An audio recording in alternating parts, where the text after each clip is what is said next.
Welcome to the ORCA pod covering Canberra Survivor 3 versus the World, episode 4. Lots of fantastic content to get into. We've seen a second boot. Disappointingly, the boots are not available. We've seen Jay go, we've seen Maddie go, and they're not available for interview. They're presently recovering from their Canberra Survivor experience by gallivanting around the globe, enjoying their world. They truly are now one with the world tribe that they were placed upon, and they're out in the world, Jay and Maddie, and they're not available for interviews due to time zone differences. And also, they're probably like, fuck it, I was the first / second boot, I don't give a shit. And that's how we all recover from these things when you get booted early, I'm sure. Not that I've experienced that, but the fact is, I'm sure that's where they're at and that's where they want to be, and I respect that. But I'm sure as we move through with the show, we'll get a few more of the people that have been removed for interviews. But for this episode, like the last couple, you have to settle for myself and my ORCA pod companions. Welcoming first, Jules, welcome. Sorry, I was recovering from laughing so much at your intro. I love the, not that I would know anything about that. How many tribals did you actually go to? Let's be real. I've played orgs and stuff. I've never been the first boot. And now also welcoming the other person, Dani, welcome. Yeah, I don't know what it's like to be booted that early either. Well, there we go. So we respect their decision. We don't know what it's like, and we respect how they don't want to come on this show and talk about, Jay's hour in the game and then losing a challenge. I guess it's tough. I think Maddie would be more interested, but she says her time zones are very tricky at the moment. But hopefully we can get her on eventually, or maybe we'll get the next person to get booted out of the swamp of sadness, which sadly, I'm finally going to lose someone. Jules, you've lost someone now. You lost the first person with Jay, but you got a massive 8 points because that crazy tribal. Dani has now lost Maddie. She gets 4 points for that because there were 2 votes not for Maddie, plus 2 points for being the second boot. And I'm going to get someone voted out here, whether it be Amy or Anthea. I was really excited when Amy won that challenge. I was like rooting for her. I cheered. Now I don't know how I'm going to feel come next challenge. To pick between your babies. I think that Amy has a better chance if she gets back in the game, so I'm going to root for Amy.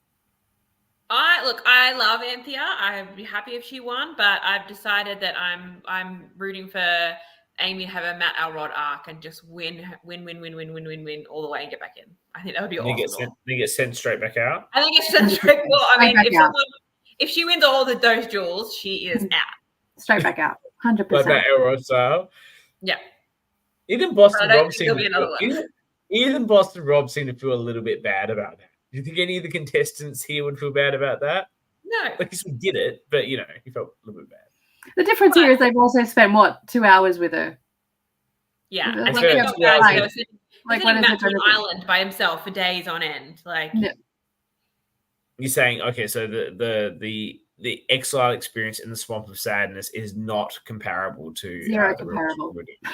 I mean... Unfortunately. It's an LRG. All right, well, let's talk. We normally jump to the end. That's been our approach for the last couple of weeks. I don't think we should break away from that. What an ending for the People's Champion.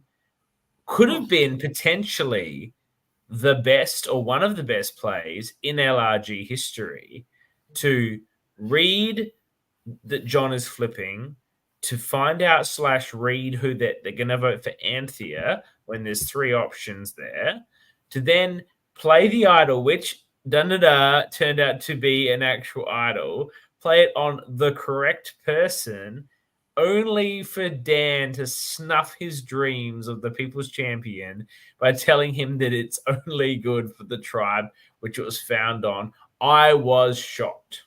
It was a roller coaster of emotions when Dan's like, this is a valid hidden immunity. I was like, oh, cool. And then, lol jokes. No, it's not. Yeah. Lol jokes valid, but not here. Yeah. I also want to give a lot of credit to the People's Champ for not even trying, even though he doesn't have the paperwork for this thing, And he's only ever just assumed it's an idol. I don't think he even made the C connection that Andrew made. Well, at least not on camera to us. So he just assumed this might be idol. He didn't even do the usual sort of LRG thing, or we'd be like, even in the real deal, we'd be like, oh, well, look, I don't know if this is an idol, so look, but maybe I'm going to play it just in case. Yeah, there's always that like self-protection to make sure that, if you do look a bit like an idiot, you sort of covered it up. He didn't even do that. He's just boom. It's like, yeah, motherfucker, this is an idol. No, it's not.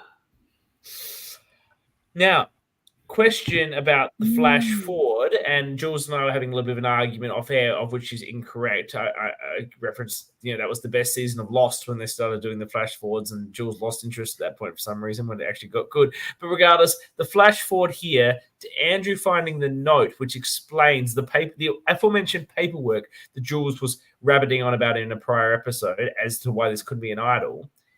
Is this, or was this supposed to be a swap idol?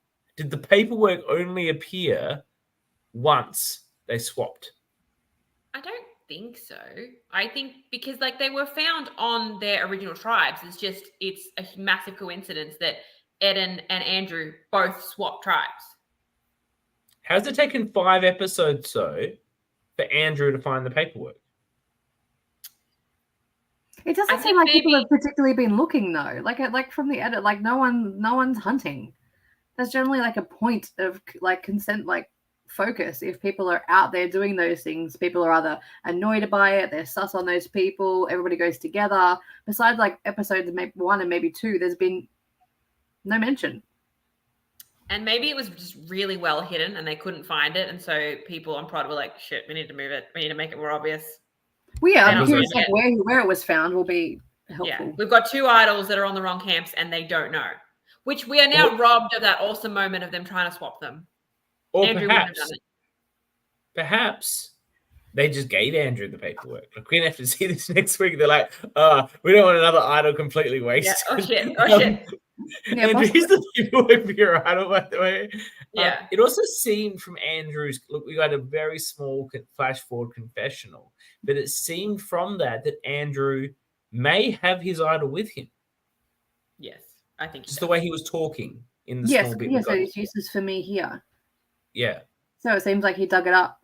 Yeah. Before he moved. Is he now going to give it to someone on the other tribe?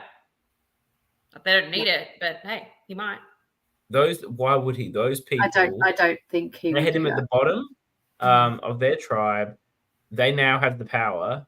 Why would he possibly do that? The only reason I could think that he could do that, because he likes to cause a bit of chaos.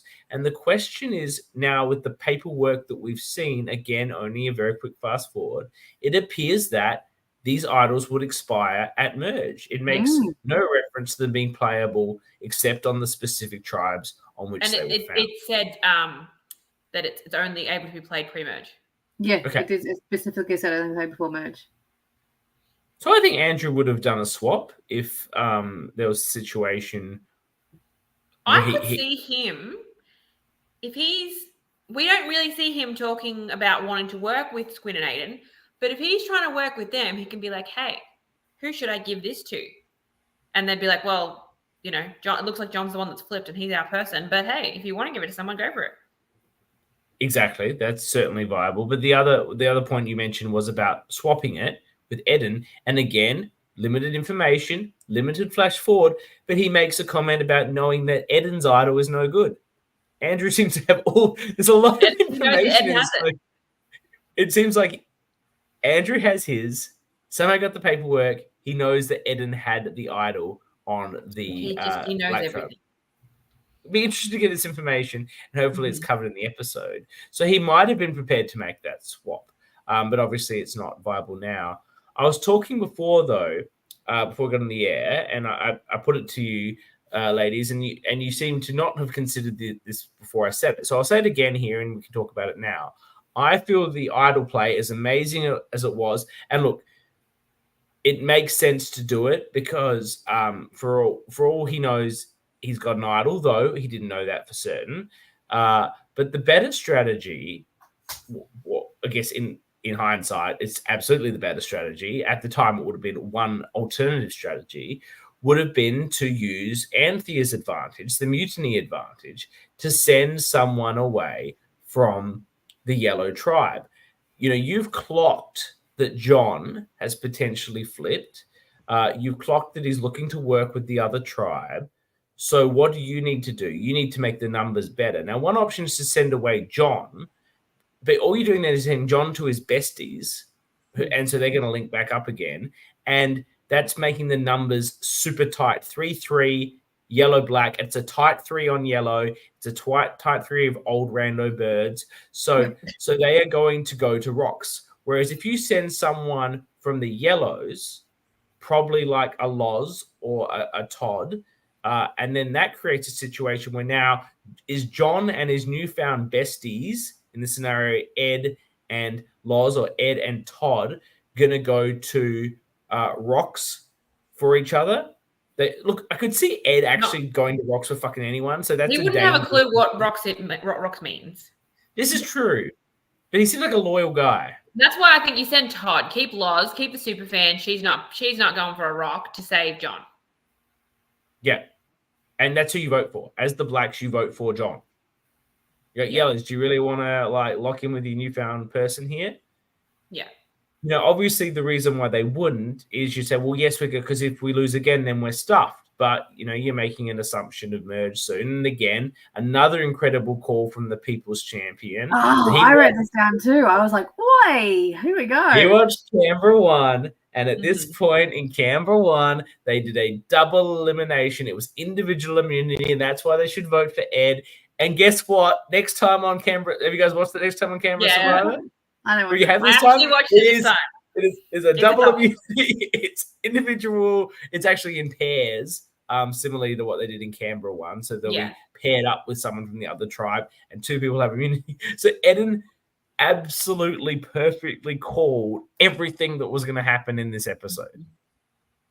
Yeah. And going back to the which advantage you should have played, I hadn't thought that much about who to send away. I definitely agree they should have played Abs' advantage first, just because you're not sure about the idol. One gets played before you vote, one gets played after you vote.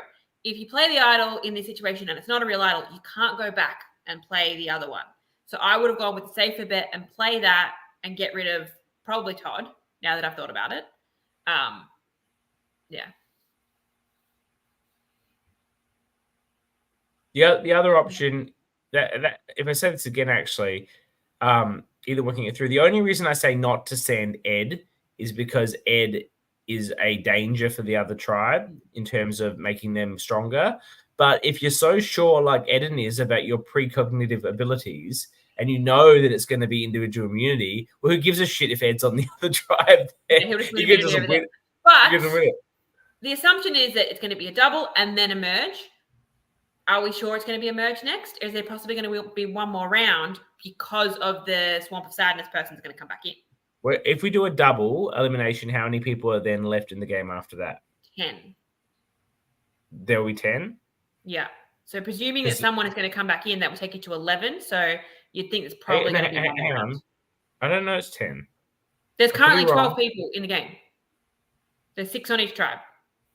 Okay. I can't see them having one more round. I think they... So merge at 11? Yeah. Okay. With a swampy returning. Yeah. I'm not sure. That would be something that would enter my mind. Like, are you so sure it's going to merge next? Well, I think it's a bit rough for the Swampies, who are going to get a double. Someone's going to win this one, and then they're going to get 2 people, so it's going to be like a triple challenge to win that, and then have to face one more person. I think it's more likely that the triple challenge organically leads to the return. Makes sense. That would be my gut. What are we looking at a final 2, or are we just going to do another double at some point? Definitely a final 3. Final 3 for sure. Yeah, final 3 with 8 jurors. Yeah. Sorry, my math is not mathing. I'm just. I it was like an odd number, and I was like, my brain hurts. It's also been the 5th episode. It's pretty common in LRGs to reach the merge. sorry, it's usual to reach the merge by the 6th episode. So I do feel that this is the sort of scenario we're looking at here. So I don't really begrudge anyone on the Rando Bird crew of the Yellow Tribe for not playing it this way, because it really is like the optimal move. It just seems like in the real time, playing this thing under the pressure of it, it may have been difficult to conceptualize all of these ideas. You know, when they weren't Eden even seems to be the conceptualizer, so the fact that he didn't Eden knows everything. Thought of all the other things. Shame on you, people's champion. In fact, look, you know, I feel a bit. Not his advantage. I feel a bit in this episode for Eden, because it's probably one of the best reads I've ever seen in LRG, and he gets bubkiss for it. So in tribute to the People's Champion, who I think might be in a bit of a tight spot now, I've decided that the drinks package that I offered, because, you know, look, I want the drinks to happen. Like, you know, I can go, money. So basically, it's like, all right, if he makes it to merge, now we'll have drinks. No, I think top 3's a tough ask for anyone. You were very confident about that a week ago. Yeah, but I'm just trying to open up. I'm going to make it top 5, assuming that's the finale. Make the finale. Make the finale. Be in at the start of the finale, which is normally top 5. But if it's top 4, whatever it is, you have to be in coming into the finale. All right, so spoiler alert, the finale episode is going to be when there's 9 people left. He is going to be there. So that's where we're at. So get behind him. He's earned himself a couple of extra spots here by being so incredible in this episode and getting nothing for it. I cannot wait to when we interview him and ask how he felt in that moment when he found out it was a real idol, which, you know, he couldn't be certain about. And then to find out it's not one that he could play. And for Dan to like flip it and go, you see how this is all black? That's what you can't Yeah. Oh, that was very cool. Yeah. And I think had the 2 idols ended up on the same tribe and like people were comparing, they might have realized if they're with the colors on the back. Yes. Maybe. I also think I may have looked at it and be like, just because it matched. I don't think Yeah, because it just wants to match. It's aesthetically pleasing. Yeah. Because they had to match the flag. Yeah. And not be apparent as a yes. as an advantage. Well, in terms of the tribal, do we have anything else we want to discuss? I think we should probably just talk about John's big flip. We foreshadowed it last week. It was very clear in the sort of next time on that it was going to happen. How do you guys think? Are you frozen? What do we think? He's frozen. We think lots of things. I think he's going to ask, do we think it was a good flip? But do you think it was a good option? I think so. Yeah, I think so he looked at where his 2 closest allies are. They're on a tribe in the minority, presumably going to be going very soon. Mm-hmm. He went, I need to make new connections. These aren't my people. How about I help these people out? So, Absolutely. And we said that like when you look at the like Ed and Todd of it all, like they're very similar alpha-esque. And Beth says it, like she was like he's drawn to those type of players, those big boys all together. And we call that as like as a blooming romance coming. So I think it's like a straight vibe. I think it was smart. He was at the bottom of the others, and I feel he has more wiggle room within the yellows. Absolutely. CK, you're moving again. Yeah, sorry, I froze there. I'm hotspotting from a hotel, so not the most ideal podcasting conditions, but glad to be back. I hope you got my question, and you've just been answering it. We did. Yes. What John did really well was, as you say, ingratiate himself with these new people who he felt more comfortable with. What he didn't do so well is obviously hide the fact that he ingratiated himself with these people. Now, I think we were discussing this off air, and I'm ready for a debate on this. I actually think he was a very convincing liar, actually a better liar than I thought he would be in terms of the conversations he had with the old Rando Bird people. But I felt that it's not very effective to tell people to their face, yeah, I'm with you, and then just go hang out with your new besties for like 30 minutes. And I'm going to have to completely disagree with you. He was a terrible liar. But that's the thing, like you, Jules, you would read people for a living. You're an ex-cop. Like most people don't read people the way that you read people. I made a lot of you notes. look for. Like, come on. No. I'm just talking about the words that he used. Not the group conversation. That was fine. When he had a one-on-one with Bethany in particular. She was pressing him though. She was coming at him from all angles. It was really awkward though. Okay, I agree he collapsed in the Bethany conversation. Yes. I was perhaps referring more to the conversations he was having with the broader old bird guys. Yeah, that was fine. That original one was absolutely fine. But he literally said to her, if we weren't sticking with the 4, I'd probably want to vote Anthea. And then she was like, well, what's your preference here? He's like, oh, you mean between out of those yellows? She's like, no, out of everyone. Everyone on the tribe. Who is your preference? He's like, oh, I don't really know.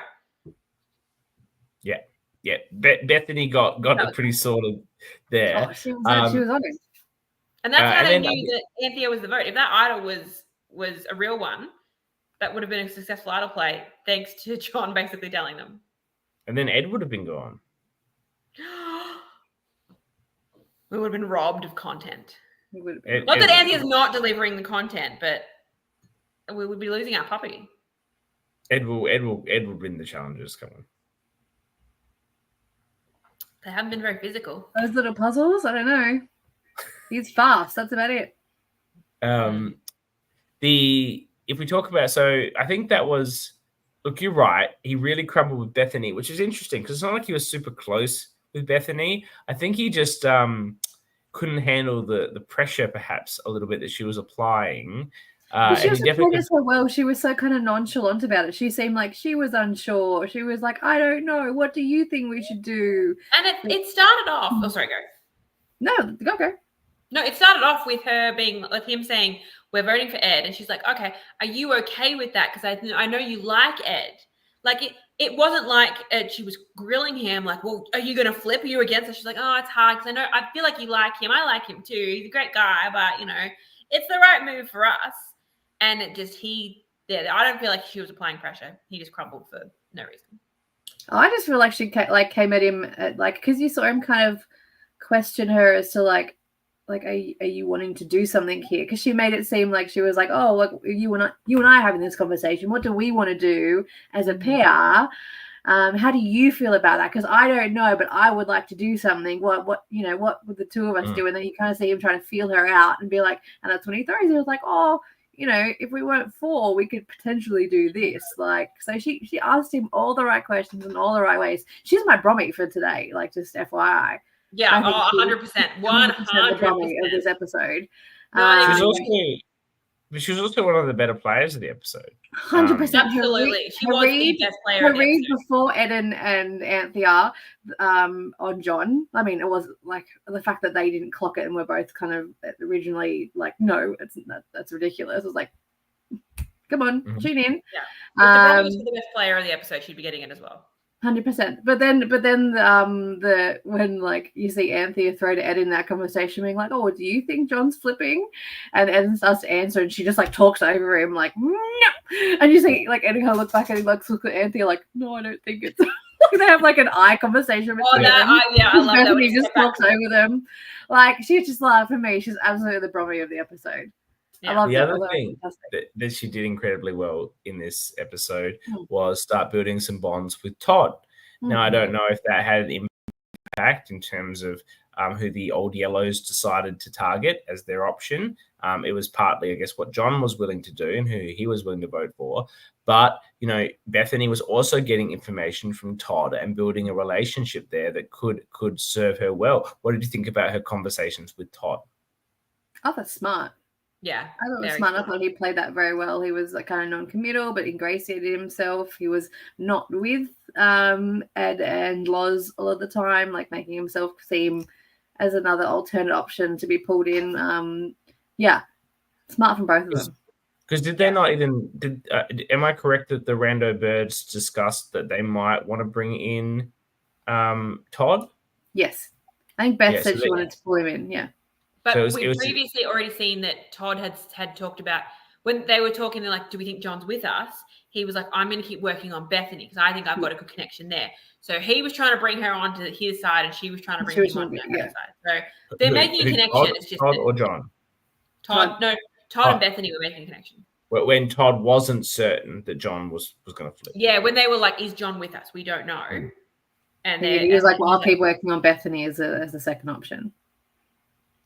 It's a strong play from all three of those yellows. I think they're going to be a very tight three. I actually think that that's the sort of three that could make, like if they stick, you got things to go the right way for you. But I wouldn't see any of them breaking on each other. Like, if I'm Todd, I'm happy to go to the end with someone like Ed, who's not going to know them what to say, or Lauren, who is a big Survivor fan, but Todd, maybe she gets underestimated, or underappreciated, like sometimes happens to women who are part of an alliance with two men. It's not fair, but it sort of just happens, right? I could see that. From Loz's perspective, she's like, they're going to underestimate me, and then I'm going to bust out all my Survivor knowledge and my skills and how I had to come in the game at the last minute and blah, blah, blah. And I think she's probably a better talker than Todd in terms of, I think she could be more assertive about her own achievements, which is what she'd need to do in that position. And Ed would be like, well, these are my people, so I'm going to the end with them, right? And I think that all have a fairly decent, in their own head, win equity against the other, which is what makes a final three alliance that would actually stick together. Yeah, and I can see them running the table. I think Ed and Loz just need to be careful not being paired as a power couple here, because like in this episode, there was just two of them together constantly. They were never separate talking to other people. They were talking to people together. So let's say this is the merge, right? So let's prophesize. Let's take the people's champions' cognitive abilities of predicting the future and think about what's going to happen. So either Oscar or Andrew is going to get booted over at New Rando Bird. Presumably. No question. It'll be one of them. They're going to go for each other, and someone's going to lose. That's the two people on that side that aren't on my fantasy team, so I'm happy with that. Over here, I think we're going to see Eden get booted just because of his idol play. Yeah. So then someone, that's right. It comes down to that immunity, of course. So let's say then someone comes back in, put that to one side. You've got a pretty strong early merge alliance of the three yellows plus John's original allies of Aiden and Squin. Like, that's a pretty good core six, right? It's fair. It's broken up. It's 3-3. There's a connection. They don't have to boot Oscar right away, who obviously, Aiden's not going to want to boot right away. There's other options. There's other guys didn't mind Oscar either. And he's like, yeah. You know what I mean? Like, I just can see the game very much unfolding that way in the early merge. Things will change at some point. You have to assume with players of this caliber, but it seems like from an early merge position, that group's going to come in pretty strong. 100%. Except Sab is still the winner. So I've got to factor that in. But I don't see how Sab's coming through that. Sab's winning the whole thing. I've already told you this. Sab is collateral damage early merge in a situation. Yeah, I think so. I think, my girl might be in trouble. But hey, look, this is all just fan fiction at this point. We don't know. We don't know what's going to happen. Andrew is going to, I think. I like our final three. I've got two out of that final three. That works for me. You weren't even at the. No, you were at the draft. Sorry, Jules wasn't at the draft. That's right. Sorry. I'll still win though, because I'm going to get all the people that get all the extra points for the votes. Still don't fully know how that works, but you're in an incredibly fortunate situation with 8 points. Do we want to talk some more about New Yellow, or should we jump back to the start as we like to do? Let's go back to the beginning. Okay. So the Jewel, what have you got about the Jewel? I really liked this. I loved it. I loved the Jewel. I thought it was fantastic. And from the beginning, watching it, I'm like, Amy's got this. Because she was putting extra knots just in the rope, which if you're trying to undo a knot that's just rope on rope, that's not holding anything together, it's so much harder to get it loose. I agree. The pieces of wood were a trick. You could just ignore them completely. Just try a bunch of knots in the rope. You just had to include all of them. And she made it kind of like a key ring. She just put them all through the first hole. Whereas Maddie was trying to go this one. It's like she can see where it's going. That's so much easier to untie if it's wrapped around the wood. Mm-hmm. Super smart. Just key ring. I didn't notice that she did that. So smart from Amy. It was the first hole every time, and it was just put it through, not, put it through, not. It meant that Maddie looked like she had an early lead because she got some blocks off first, but she was taking forever. And once once Amy really got it undone, it was just like, there we go. Yeah. It's not a really well-designed challenge. It's a throwback to some old school Survivor, shout out to Loz, where they used to make the sticks and stick them in the tunnel and then the stick. It's a real but in a smaller capacity. I love those things, yeah. It's I like them too. It's very much on you. Like, you make it as hard as you can for the other person. It's on your own skill level to then untie it. Untying knots is a Survivor classic. Like, in all it's a very, very fair challenge. Not predicated to someone like really that's good at puzzles or fit or good at throwing stuff. It really doesn't matter. Like, it's just critical thinking. Just a really critical thinking, and then your ability to perform and under pressure. Just a fantastic challenge. Yeah, I would have sucked at it because I have no nails, but Amy crushed it. I feel like I would have been like on my teeth. I would have. Sad to see. As I said, sorry, Maddie, but I cheered when Amy went, but Amy won. But that's because I have her in the draft. But I think Maddie had a real couple of bad turns of luck here. Like, it was sort of brought on a bit herself by being just so ORCA at the beginning and being so clearly dominant in her tribe, and then being the obvious target in a swap situation where she was swap screwed. But still, swap screwed, very difficult. She had the full control of the OG rando birds, and just came up here against an absolute beast. I think she could have really gone deep in the game if not for a bit of bad luck. But that's Survivor, right? Sometimes you just have and bad luck. you see her kind of own that. She when she's talking to Amy, she's really shocked at first, and then when she's talking, she's like, actually, I kind of did this to myself a little bit. Yeah. No. The reflection of sadness, the swamp of reflection, whatever it is. Swamp of reflection, yeah. But yeah, not only was she swapped into a minority from her original tribe, she's in a minority within that group as well. She's the bottom of the bottom of the bottom. Like, that's right. The swap could not have been worse for her unless it was all 6 yellows and just her. Like, there was nothing she could do there. I think that's a better swap. Yeah, actually, they're probably more likely to come for each other. Yeah, because they're like, oh, but I want to make a move and blah, blah, and I can use it now. She's got no power. Let's use her. I think this is probably the worst case scenario. Mm-hmm. Yeah. With the two people that weren't in your alliance, that then you you got Aiden with his 4 votes, who's obviously going to get the most airtime from the other group. Absolute disaster situation. Very unfair for her. I think that she could have been a really interesting and strong player, had she been able to continue. 100%. I would have liked to see her get deep. Well, speaking of Aiden, let's just jump straight into that trial. He's sitting for where he was the first couple of episodes to now. He's sitting very nice. Yeah, very nicely. Well, I did call that he or Jay would be the first boot.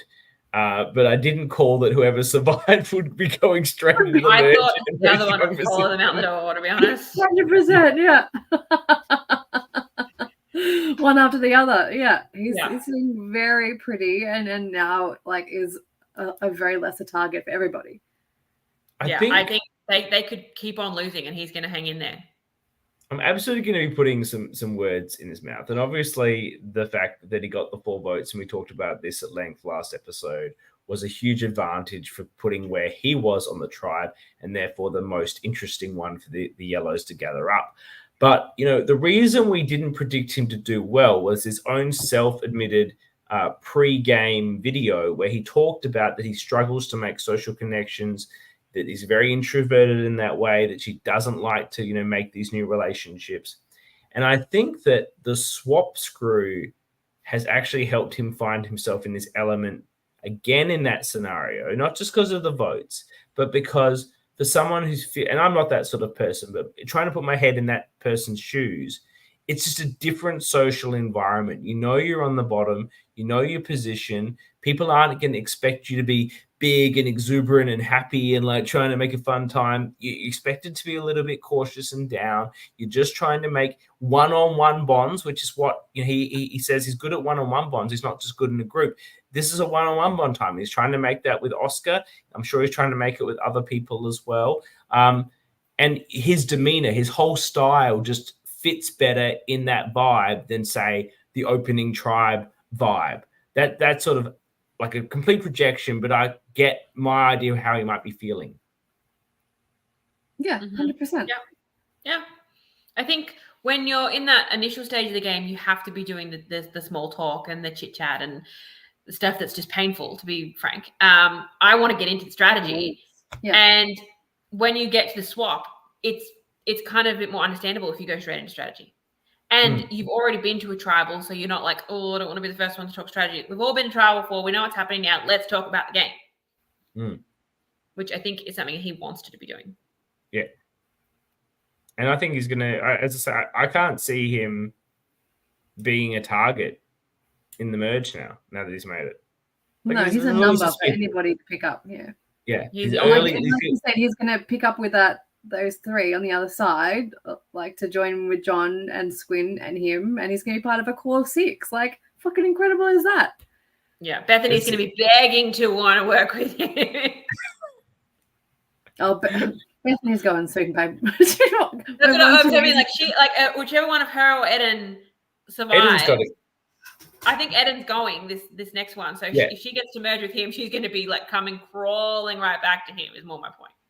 Eden's got no chance here unless he gets immune. He made the big move. He played the idol. He looks all fancy and impressive. And Bethany built the relationship with Todd. So Todd's going to be like, let's do Eden. And because of all the reasons that I just said, not because I've got a secret like alliance with Bethany, but like I can't see Eden surviving unless he's immune. Agreed. Yep. Unless Anthea handed off her mutiny advantage and he just nopes out of there. That's actually interesting. If she plays that at the next tribal, it's a double tribal. So it depends on who goes to tribal first. Because let's see a scenario where Eden wins immunity and their tribe goes to tribal second. She whips out her thing and see you later. Out, though. Anthea's out. No, if she handed it off. Oh, she handed it off. She didn't. Did she hand it off? I'm I don't know what I'm saying. We don't know if she handed it it off or not. We don't know. Let's say she handed it off. I forgot she was out. Let's say she handed it off. Let's say that advantage is still in the game. That would be so cool. If Bethany's got it now, Bethany pieces out. Those yellows plus John. She should have handed it off, by the way. It was, she thought she was having an idol play. I don't know. She thought she was going to be safe. Yeah, but he didn't really know it was an idol. I think she still trusted that John was going to stay with them. Do you think? Do you think Anthea thought that? I don't know. She was adamant before they went to tribal, but they'd all kind of changed their mind by the time they were at tribal. Did anyone look at her facial reaction when Eden played the idol on her? Was it like a, huh? Or was it like a, yes? I think she knew he was going to anyway. Yeah. So if that was the case, and it's like, I'm playing this idol on you, if I'm her or him, we say, look, give me the advantage to hold, because if this idol doesn't work, then, we don't lose the advantage. And then she's like, why isn't it going to work? He's like, well, I don't really know if it's an idol. I'm just sort of put off the flag. I don't have the paperwork for it. But I'm going to go with it. No. I don't think she handed it off. I would love if she did, but I don't think she did. No. What a letdown that will be, right? And then what are the rules if she comes back? Because that advantage was good for the first merge vote. If she comes back in, is her advantage dead? Or does she get to bring it back and has a safety without power at merge? If I'm production, I'm letting her use it. For sure. Pretty sure the rules of Survivor with anything like that. If you voted out. Survivor, if you're out, it's gone. Rules. Dan can make his own fucking rules. Well, no, I'm just saying that's what the rules are. On like normal Survivor. I don't know what Canberra rules have. Yeah, but then people are often Edge and Extinction, finding idols they could use, and they come back in the game. So we found it at Edge of Extinction. Yeah, I'm just saying you can make up whatever rules you like. Ellen Wentworth's idol was dead the minute she stepped foot on Edge of Extinction. Okay, they're dead. It's fine. Yes, I agree. They're dead. But again, and with all LRGs, you kind of got to think on the fly. Without any spoilers, Jules, Sydney season 2, the amount of things we had to suddenly be like, okay, that's not going to we need to rejig what we were thinking here, because we just need to fix it and do it on the fly. You just need to improve the game. Something that you actually didn't think of has happened. Well, the scenario here is for funsies, they should absolutely let her play it if she comes back. But I don't think it will happen either. No, look, well, she's probably going to get some. Well, just assume it's me, Anthea. Whoever comes back in the game is probably going to get some sort of advantage. They'll be immune anyway, or something. Presumably, they won't let them be Matt Elrodded, I would expect. So then it's a double thing that she can then use on someone else, which would actually be quite interesting from a reduction point of view. Okay, you created a first ever survivor advantage. You then made them say this phrase at Tribal Council, which Anthea was able to do and obtain the advantage. Then she gets booted with it and it's dead. And Sab couldn't even get it out. And they said they were going to re-hide it and no one ever found it. So it's a really might have been found. What, you think we need a flashback for that? Why? Well, they could still find it. Like, they could still be found in the next couple episodes. Well, possibly, but no one's found it yet. So the point I'm saying, no one's found anything. Let's be clear in this. They're not good at finding advantages. Anything in this game that wasn't directed to them by the first clue they were given. That's where they were told to go to the water well, and that's where the sea thing came from that gave, Andrew and presumably to some extent Eden the idea to take that thing. But that was I think it's hard as well. They might have been too well hidden. It's hard in LRGs because there's just not as much time to go searching for stuff. So if something is hidden really well, it might not get found.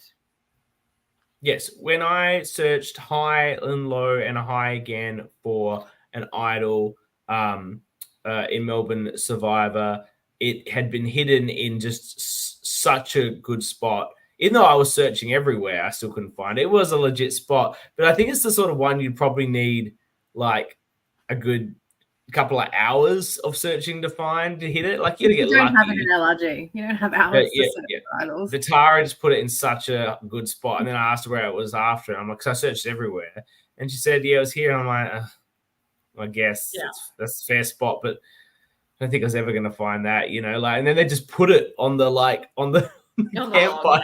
You'll find the happy medium there somewhere. Yeah. Something that you need to actually have a search for to find, but not super obvious.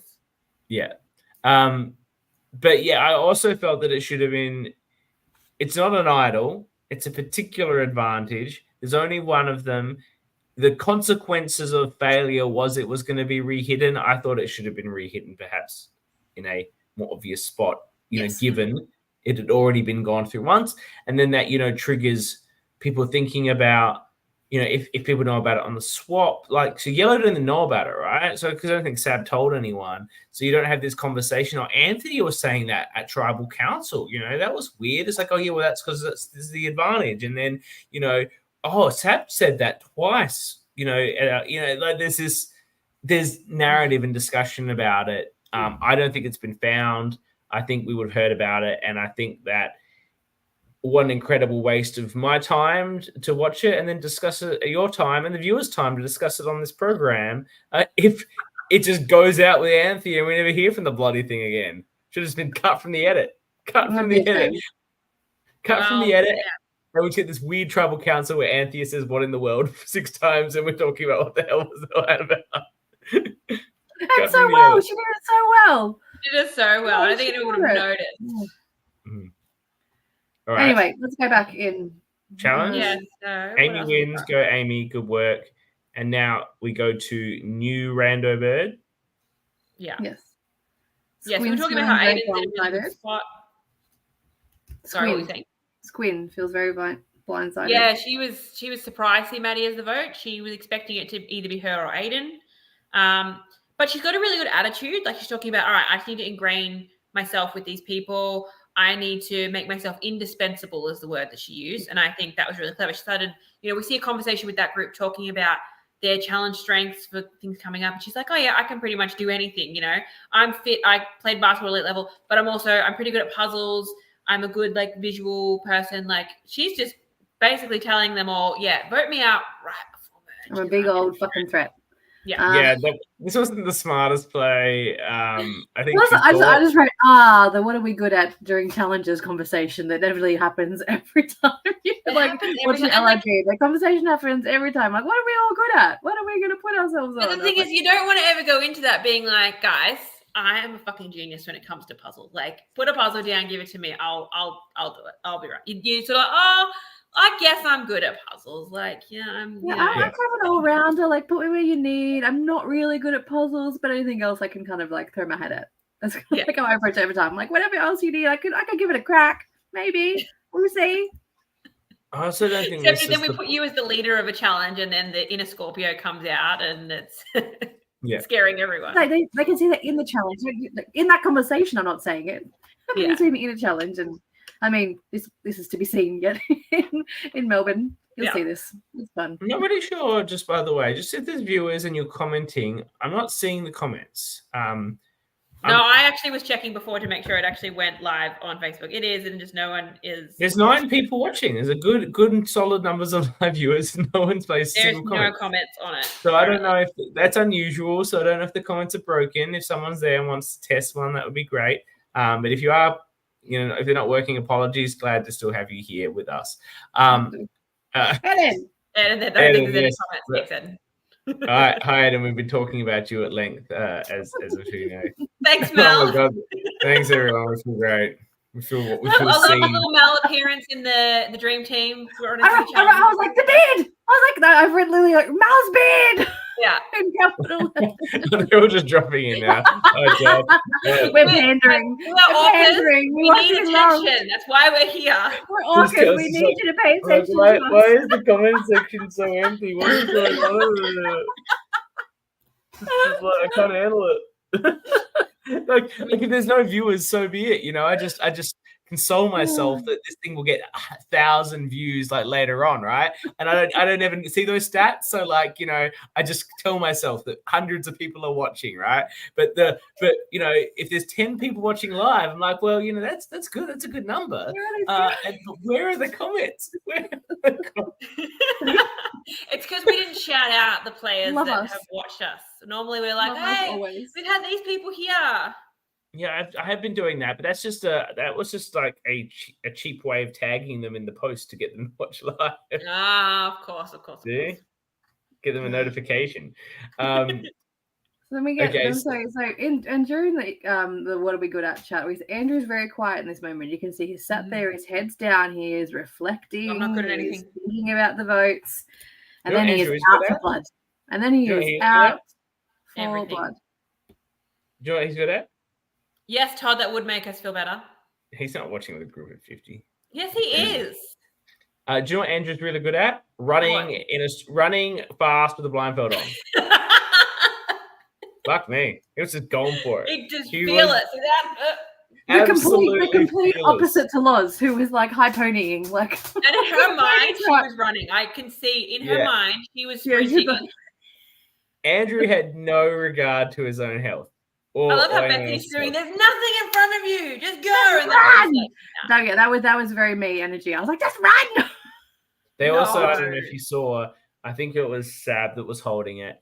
Had an actual blindfold because the buffs aren't enough, right? You'd see, I saw Sab wearing a blindfold and then the buff. So very much a proper pitch black blindfolding situation. Yeah. Oh, they were 100% blindfolded.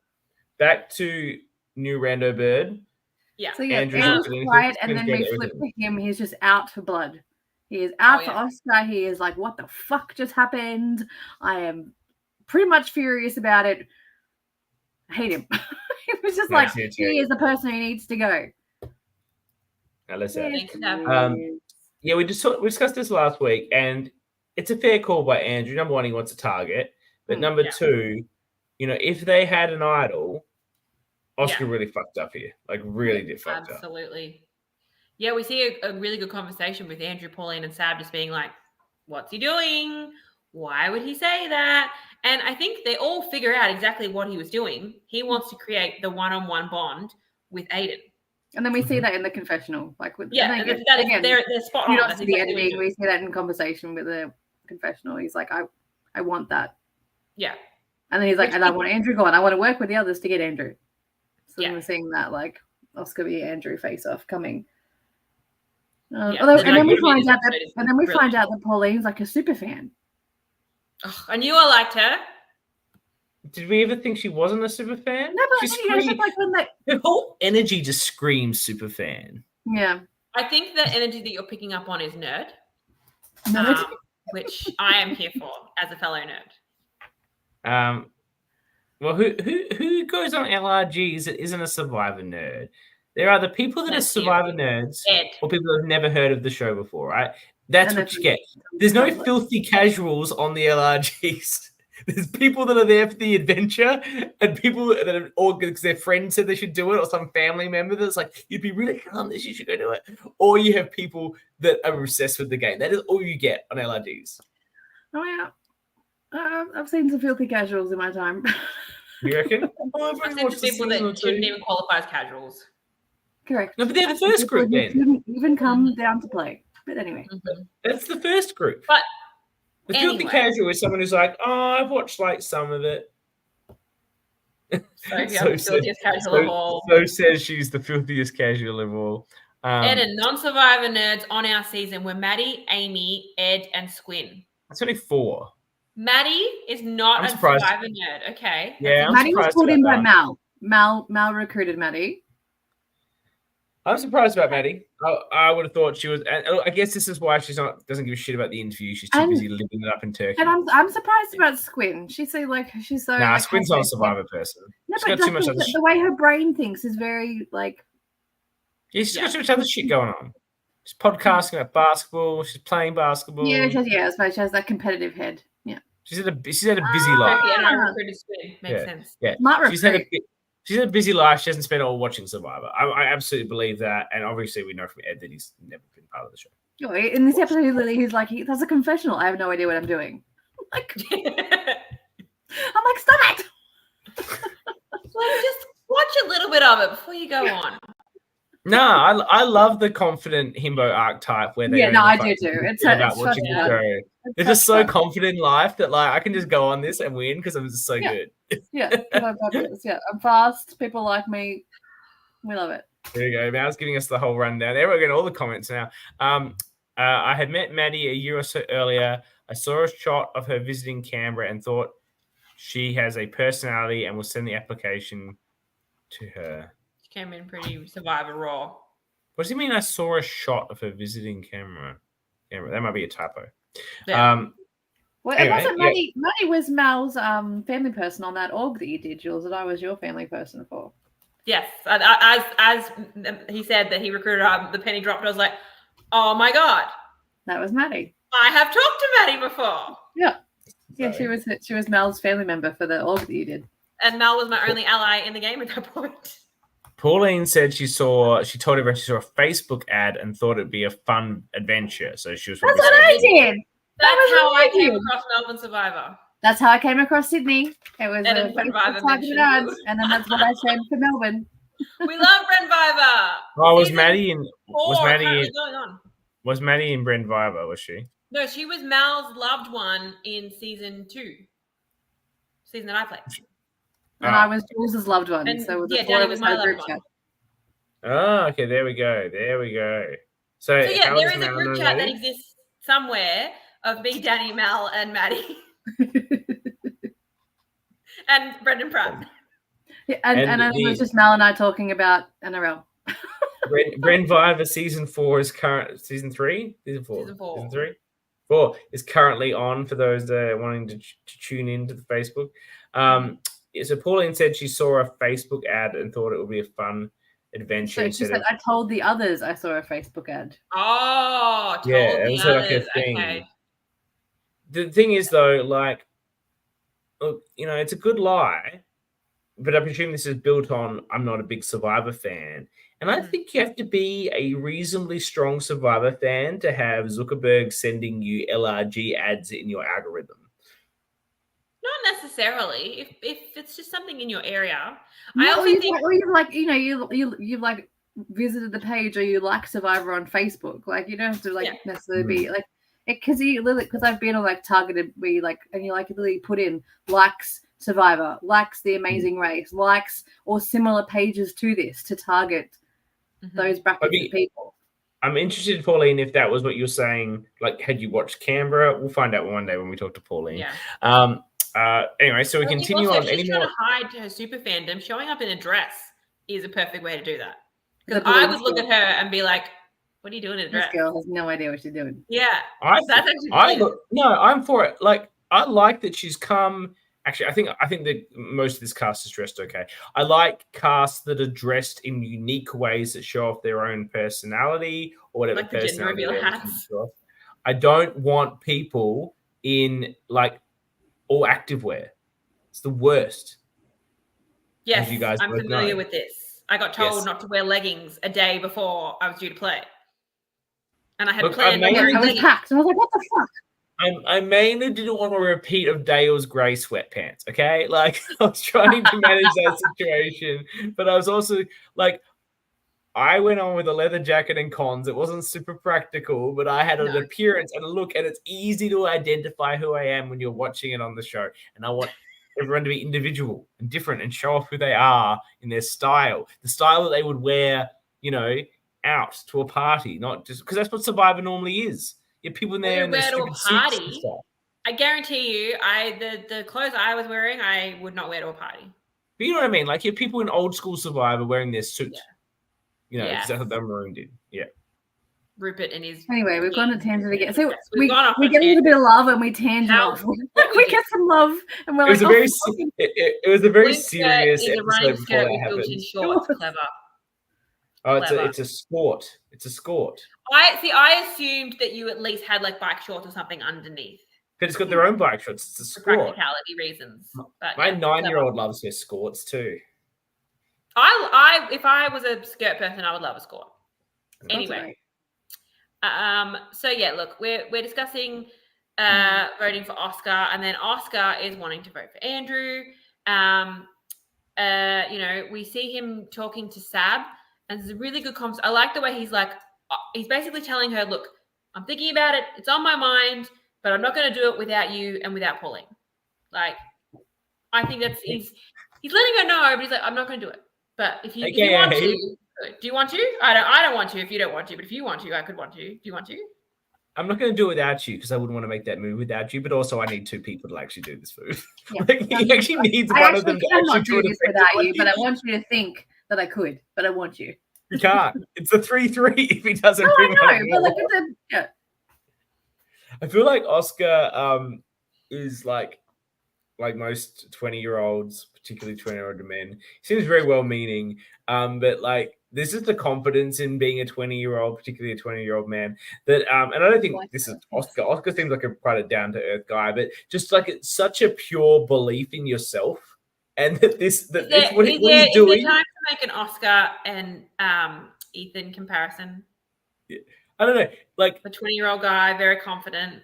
Very but lovable. The difference about Oscar, though, is I think Oscar thinks he's being very sneaky and like, you know, but he's so obviously transparent. And I don't think he realizes how transparent he is to everyone in terms of what he's doing. Yeah. Like the stuff with Aiden, but the same conversation he had with Sab and Pauline. Like, it's like, yeah, like, you know. But what else would we do? Yeah. Yeah. Yeah, I do think that if we are going down the path of Andrew versus Oscar, I think it's Oscar that's going to go next episode. Well, that's an interesting call because I do think that Andrew has the ability to link up with keep Pauline and keep Sab potentially, but then who is he bringing Squin in to that vote? That's what you think? Okay. Yes, I think had Oscar not brought up this conversation, I think then Sab and Pauline are maybe thinking Andrew's throwing out Oscar's name. Can we really trust him? But you know he's got good reason. But then Oscar's doing the exact same thing.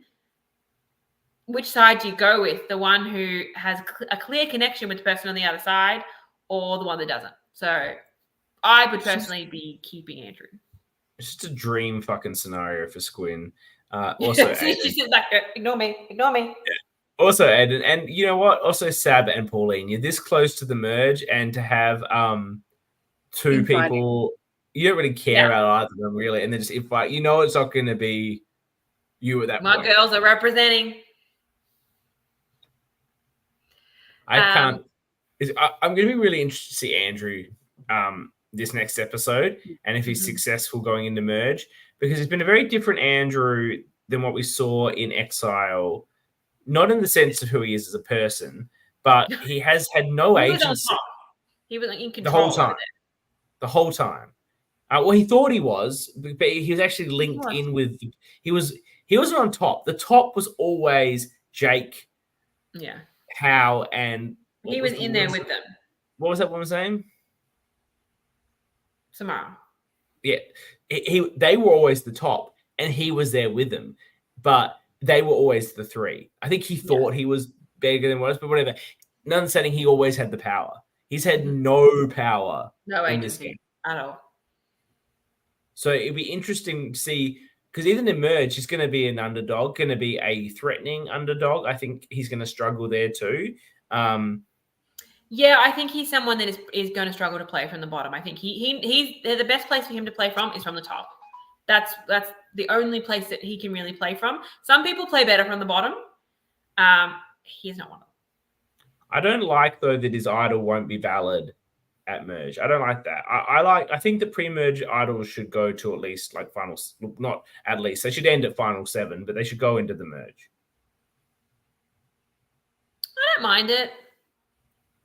I like advantages. I'm not like an absolute purist. I guess it comes down to how you view it. Like, I don't mind there being a few idols floating around. We know Dani loves there being like five. Dani loves a scenario where there's like 5 immunity idols at Merge. Exactly. No, but also if they've got an expiry, then there's a fucking challenge. There's a challenge and a shit ton of advantages and idols. I fucking love it. Loves it. Hashtag not. And people getting voted out without having a single vote. I'm like hot and triggered by it. I'm like, that's triggering. No, but see, if there's an expiry on it, they're more likely to get played. You probably are the only person accidentally idling herself out if there wasn't an expiry on her own idol. Yeah, but they can't even play it. Like, there's too many mechanics around this. Yeah. I feel like what they were going for, which I loved, in Australian Survivor, they had the ones where they were on the other camps and there had to be a swap. Like the blue one was down on the pink tribe. I think they were sort of going for that moment, which, I would have been here for that as well. I think we were robbed of a moment of getting a handover. But, I think they should have made the paperwork more available.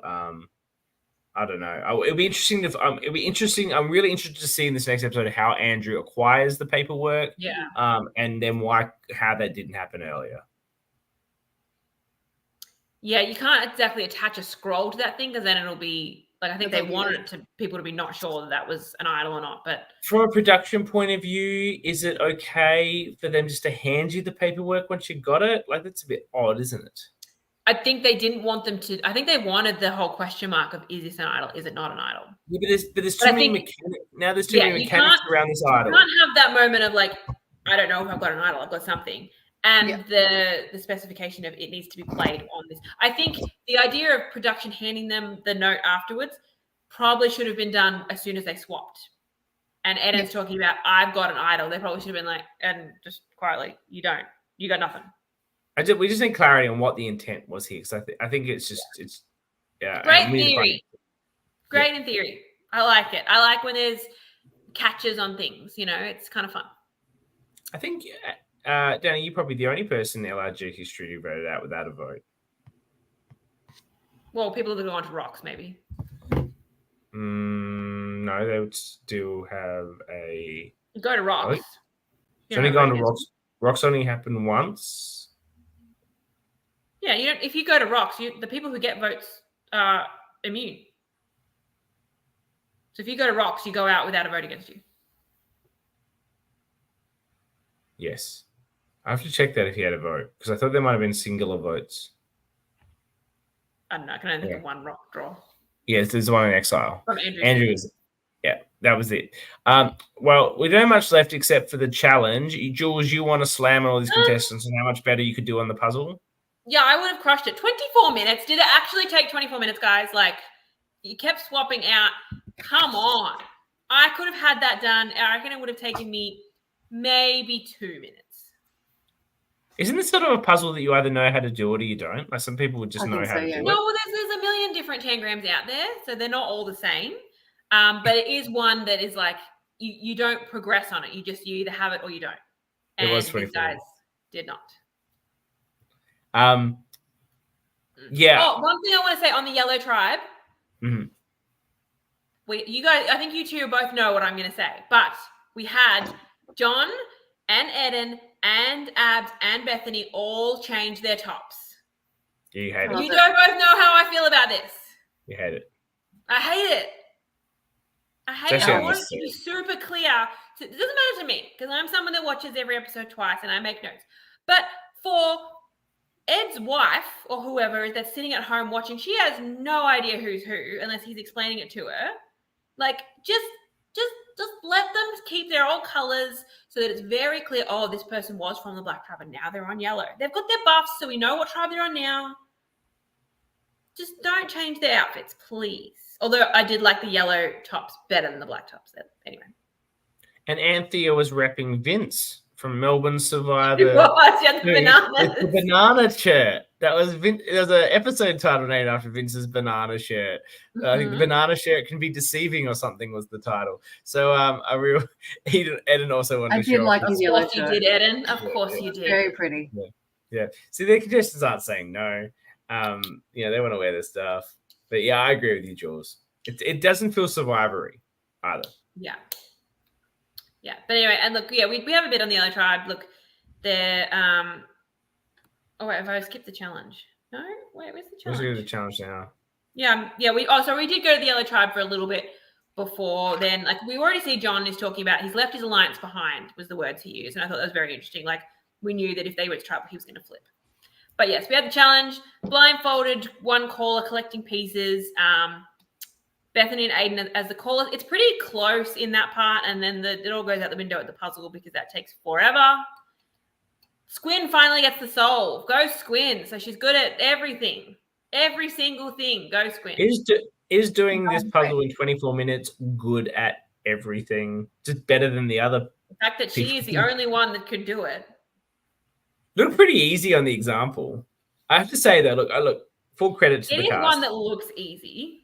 It looked easy. I'm like, and then once, like when I saw the example, and then once they were doing it, I couldn't remember how it went again. Like, so even though I'd seen the answer. The key with it is because it's mostly triangles, they're just different sides. Yeah. And then you've got the square that fucks you up and the what's that shape called? Yeah.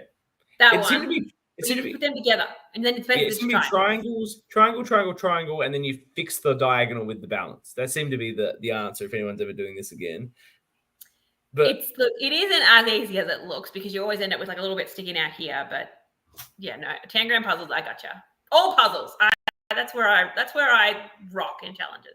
Eden, said we all sucked, but I don't think you went to as Malcolm and Sophie would attest to Canberra Survivor Season 2 level where they just stopped the puzzle and got a new one because no one could do it. I'm pretty sure that's what happened, right? We discussed this. Which one are you talking about? It's one of the last ones. No, I'm thinking of the Final Four puzzle where they had literally the example sitting there so they could go and have a look and come back and put a few pieces and then go. Yeah, the Final Four puzzle was a different puzzle. There's some other puzzle that was a different puzzle. Okay. They reference it. Don't Live and Dead reference it here that it this comes nowhere near the record. Yeah, they were like, "Is this the longest puzzle ever?" And they're like, "No." Why? But you know that when they're saying it's taking 24 minutes, that they're going, Jesus, we didn't schedule this much time. Yeah, there's much time for this challenge. Yeah, 100%. This is meant to be a 5-minute thing. Yeah, I know you were booted, but you were there on the day. You're going to remember what I'm talking about better. I'm not harassing you. I think Sophie was still in the game though. Sophie, what am I talking about? Sometimes they make it up, but it's good to hear that it went for a long time. The Melbourne Survivor final. It didn't. It was half an hour. Did not go for an hour.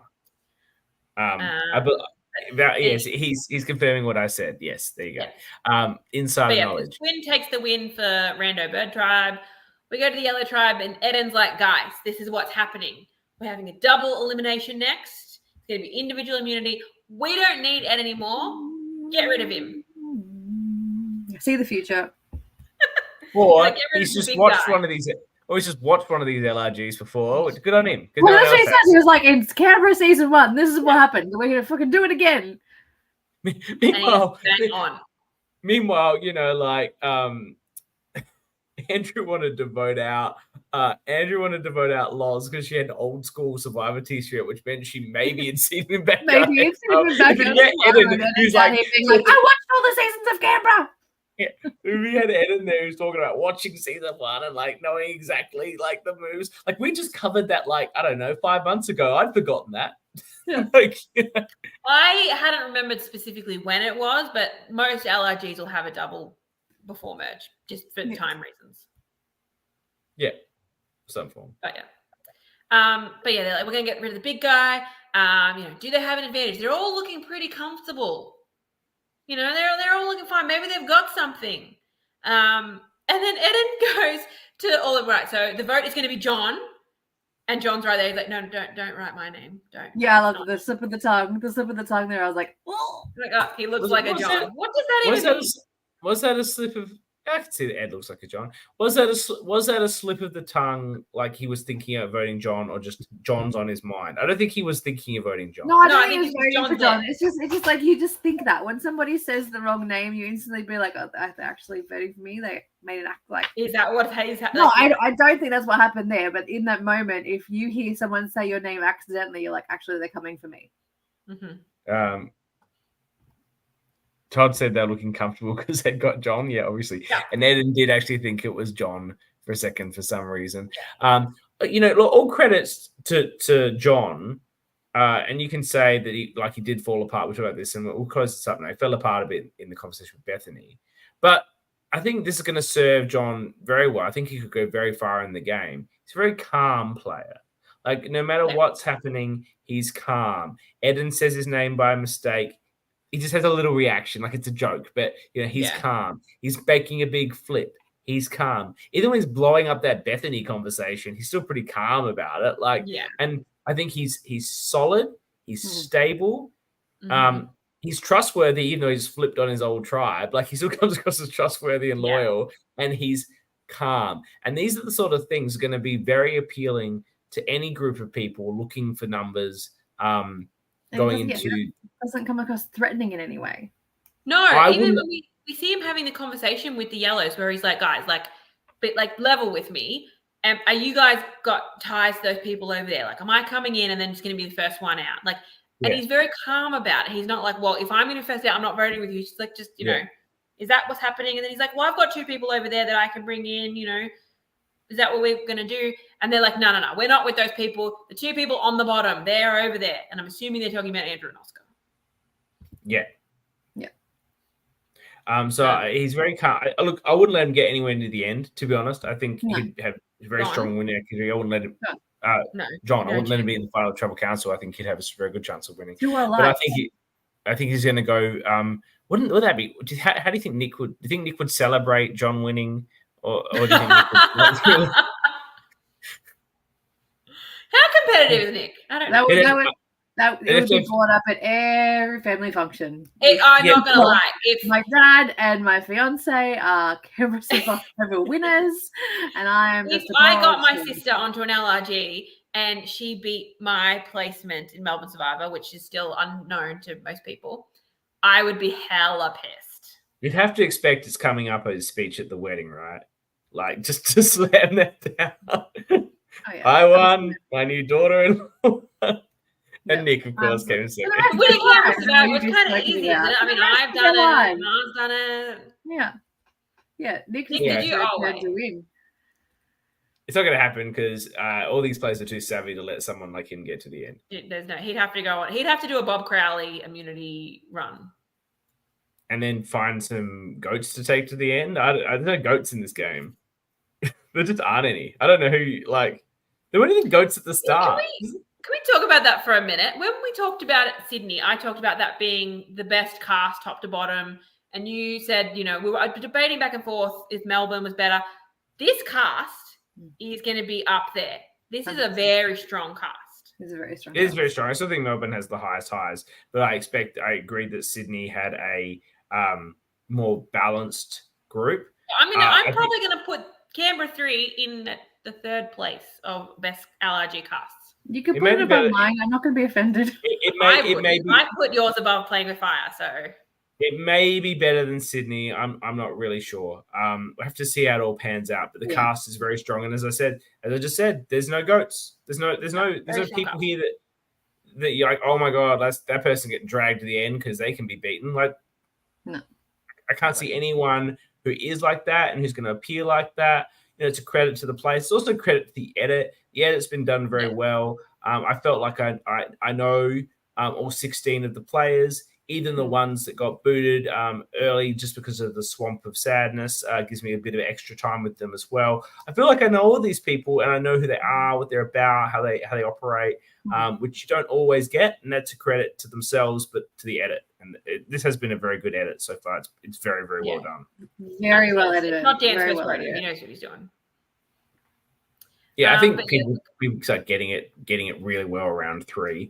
But yeah.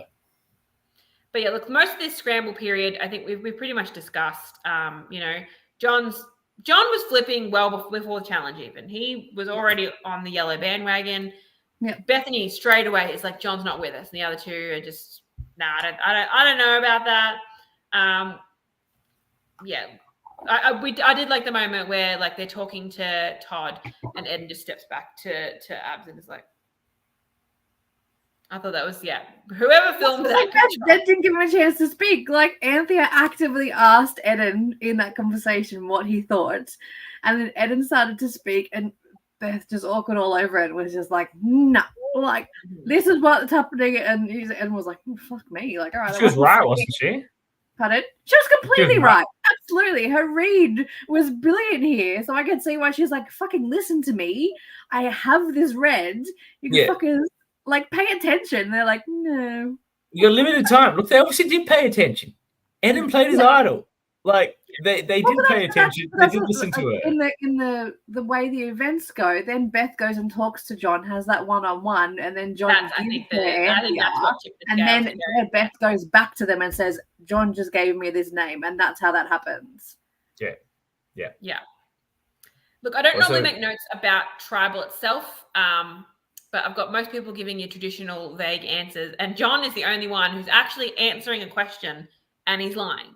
He's like, nah, just it's us versus them. There's 4-3. The other tribe voted out. We're going to stick together. Sure you are, John. He is strong lying, and I think it's reasonably convincing. They're reasonably convincing lies, but for everything else that's come before. Because I don't think the old blacks are buying it at all, and the yellows don't look like they're not like worried about it. Like they needed him to do that. Like they expected that of him, so that it wasn't look like he was with them. Yeah, he was really trying to sell this as blindside, but it wasn't there. And then we got a 4-2-1. So that it still counts for the points if no. I mean, it means that there's a 3 points for Anthea on top of wherever she gets booted in my complicated system I've created. And I think that's about it. It's a long episode so far.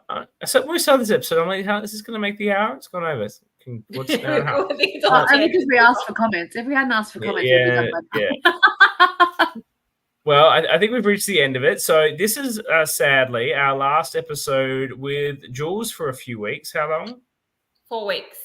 4 weeks. So we won't have Jules, but I'm also going to be representing the world. Yes, she will also be snubbing us off like the contestants that refuse to come on for interviews. Traveling the world. 9:30 Australian Eastern Time is 5:30 a.m. where I'm going to be. I am not getting up at 5:30 on holiday to podcast, as much as I love you both. Well, that's fine. Joining Dani and I will be the one and only Annabelle. She hasn't watched any of the season. I said she can just watch whatever episode we're up to, and I'm sure she'll come in and give us her brilliant takes and opinions. So we're losing Jules, but we're replacing her with someone of equal star power. Cool. Equal there. That's nice. I'll take that. I was about to say more star power, but sure. I was trying to be nice. Fine, more star power. I guess she wasn't a real thing. Thank you, Sab. I will miss you too. Eden is very excited about Annabelle. And Sab's going to miss me. Yeah. But then we'll have Jules back. When I come back, it'll be like around probably final 7, final 8. It'll be really interesting. We'll be getting into the end game. My entire team, everyone listening, Sab, Pauline, Squin, Aiden, you all better be here when I get back. I don't want to be going anywhere while I'm That's on not the while I'm Final away. Four. Well, it could be not Pauline. Anyway, so Jules, we're going on holiday. Annabelle's coming. We'll see you all around this time next week. It might be Tuesday. It might be Thursday. I don't know. I have to accommodate Annabelle's scheduling, but we will be accommodating Annabelle's She's a busy scheduling. lady. She's an important person to get her on the program. So join us next week. We'll have Annabelle and we'll be talking about the show and hopefully one of Amy or Anthea. Anthea's commented live, so if she's booted, I think she'll come on. And surely Amy's going to be keen to just come off and come on the show and talk We've about how been giving her a lot of love. I don't think she's watched it live. She may have watched it, but to see. Tell Amy we love her. Yes, we want whoever come.